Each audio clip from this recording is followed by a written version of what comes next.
মহিনের ঘোড়াগুলি নামটির সঙ্গে অনেক কলেজ পড়ুয়া, স্কুল পড়ুয়া, যুবক যুবতী পরিচিত হলেও অনেকের কাছেই নামটি অজানা এখনও। তাদের গান হয়তো আমরা সকলেই শুনেছি, কিন্তু জানি না কোন ব্যান্ডের গান। এই হিন্দি গানটি অনেকেই শুনেছেন,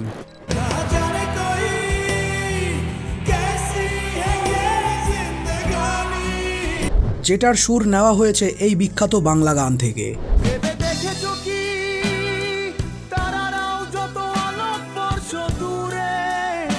এছাড়াও অনেক গান যেগুলো যুবক সমাজে বেশ বিখ্যাত।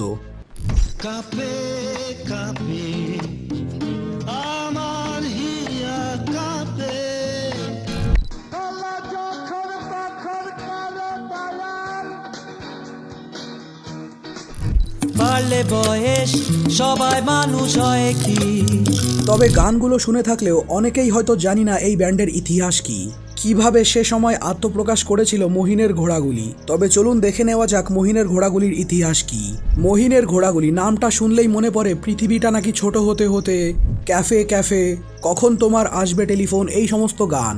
কিন্তু কিভাবে জনপ্রিয় হয়ে উঠলো এই সমস্ত গান?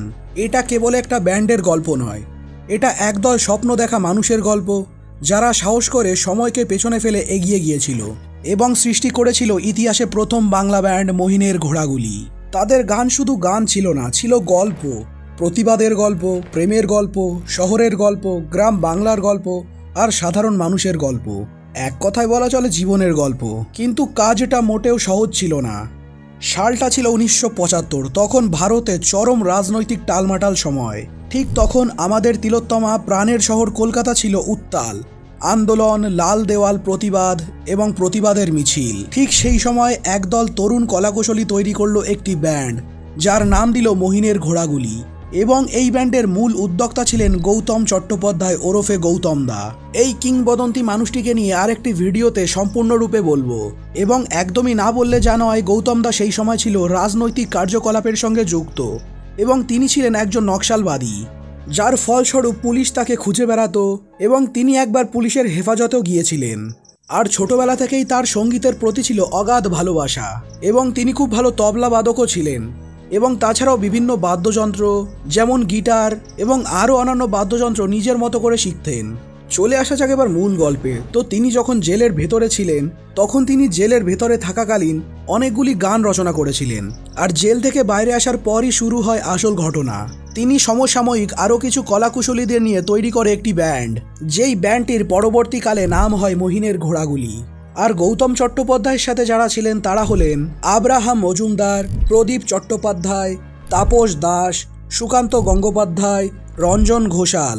পরবর্তীকালে যদিও আরও অনেক মিউজিশিয়ান এই ব্যান্ডের সঙ্গে যুক্ত হয়, তবে এই নামকরণের পেছনেও কিছু মতবিরোধ রয়েছে। যেমন অনেকেই বলে থাকেন মহিনের ঘোড়াগুলি প্রথম থেকেই নাম মহিনের ঘোড়াগুলি, আবার অনেকে বলেন না, মহিনের ঘোড়াগুলির প্রথমে নাম ছিল সপ্তর্ষি। এবং একদিন ব্যান্ড প্র্যাকটিসের সময় রঞ্জন ঘোষাল একটি কবিতা পড়েন, যা ছিল জীবনানন্দ দাশের, এবং সেই কবিতার মধ্যে মহিনের ঘোড়াগুলি বলে একটি শব্দ ছিল, যেখান থেকে এই নামটি গ্রহণ করা হয়। তবে এই ব্যান্ডের গানগুলি কিন্তু একবারেই এই জনপ্রিয়তা লাভ করেনি। সেই সময়ে একটু অন্য রকমের গান প্রচলিত ছিল লোকসমাজে, এবং সেই ধারাবাহিকতাকে ভেঙে কিছু তরুণ নতুন করে গান বের করলো, তা একেবারেই বোধগম্য হলো না লোকসমাজে। কিন্তু সেই একদল তরুণের জেদ ছিল যে না, গান দিয়ে কিছু করতেই হবে সমাজে। তাই তাদের গানের মধ্যে উঠে এলো প্রতিবাদের ভাষা, একলা প্রেমিকের প্রতীক্ষা, শহরে ট্রামবাসের ক্লান্তি, গ্রামে চাষিদের আর্তনাদ। এক কথায় যা ছিল জীবনমুখী গান। এবং তাদের গান যে একই ধারায় চলেছে তা নয়, তারা নতুন চেষ্টা করত। তাই তাদের সঙ্গীতগুলিতে লোকসঙ্গীত, জ্যাজ, রক, ক্লাসিক্যাল সব কিছুরই মিশ্রণ ছিল। এবং এই মহিনের ঘোড়াগুলি ব্যান্ডের প্রথম অ্যালবাম প্রকাশিত হয় 1977 সালে এবং অ্যালবামটির নাম ছিল শোকাবাহনের গান। এরপরেই আসে আবার বছর 20 পরে, দৃশ্যমান শহর, এবার একটু বিশ্রাম, জাহাজের গান ইত্যাদি। এবং সেই সমসাময়িক সময় থেকে তাদের গান ছিল অনেক এগিয়ে। তাই সাধারণত মহিনের ঘোড়াগুলির গান সেই সময় শ্রোতাদের পছন্দ হয়নি, যার জন্য সেই সমস্ত গানগুলি বাজেনি কোনো রেডিওতে, এবং সেই সমস্ত গানগুলি কোনো কোম্পানি প্রকাশ করতেও আগ্রহ দেখায়নি। ফলস্বরূপ 80-র দশকে 1981 সালে ব্যান্ডটি বন্ধ হয়ে যায়। ব্যান্ডটি বন্ধ হলেও থেকে যায় তাদের প্রতিটি গান, প্রতিটি কথা, প্রতিটি সুর। কিন্তু আবার 90-এর দশকে অ্যালবামগুলোর পুনর্মুদ্রণ শুরু হয়। নতুন প্রজন্ম আবার আবিষ্কার করে গৌতম দার গান। মহিনের ঘোড়াগুলির গান গান, গৌতমদার গান উদ্বুদ্ধ করে বর্তমান সময়ের বহু ব্যান্ডকে, যেমন কি ফসিলস, চন্দ্রবিন্দু, ক্যাকটাস ইত্যাদি। কিন্তু ওই যে কথায় বলে, শিল্পীর মৃত্যু হলেও শিল্পর কোনো মৃত্যু নেই। মহিনের ঘোড়াগুলির গান, গৌতমদার গান আজও বাঙালির কাছে একটি আবেগ। সেটা হোক কোনো কলেজ ফেস্ট, কিংবা স্কুলের প্রোগ্রাম, কিংবা ক্যাফেটেরিয়া, এখনও শুনতে পাওয়া যায় সেই কালজয়ী সুর, সেই কালজয়ী গান।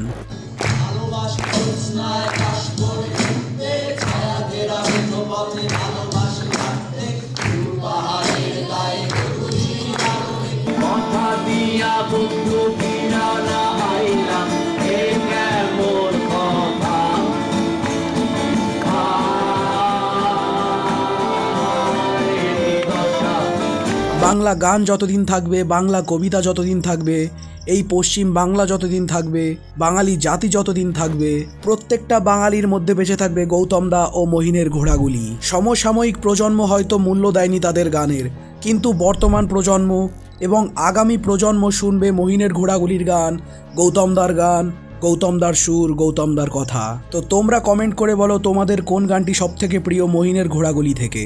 আর চ্যানেলে নতুন হয়ে থাকলে চ্যানেলটিকে সাবস্ক্রাইব করে অবশ্যই বেল আইকনটিকে প্রেস করে দেবেন। সঙ্গীত বেঁচে থাকুক মানুষের হৃদয়ে, সঙ্গীত বেঁচে থাকুক মানুষের মনে, সঙ্গীত বেঁচে থাকুক এই পৃথিবীতে। তো এই ভিডিওতে এইটুকুই, দেখা হচ্ছে খুব তাড়াতাড়ি অন্য একটি ভিডিওতে অন্য একটি গল্প নিয়ে। ততদিন সবাই ভালো থেকো, সুস্থ থেকো, গান শুনতে থাকো।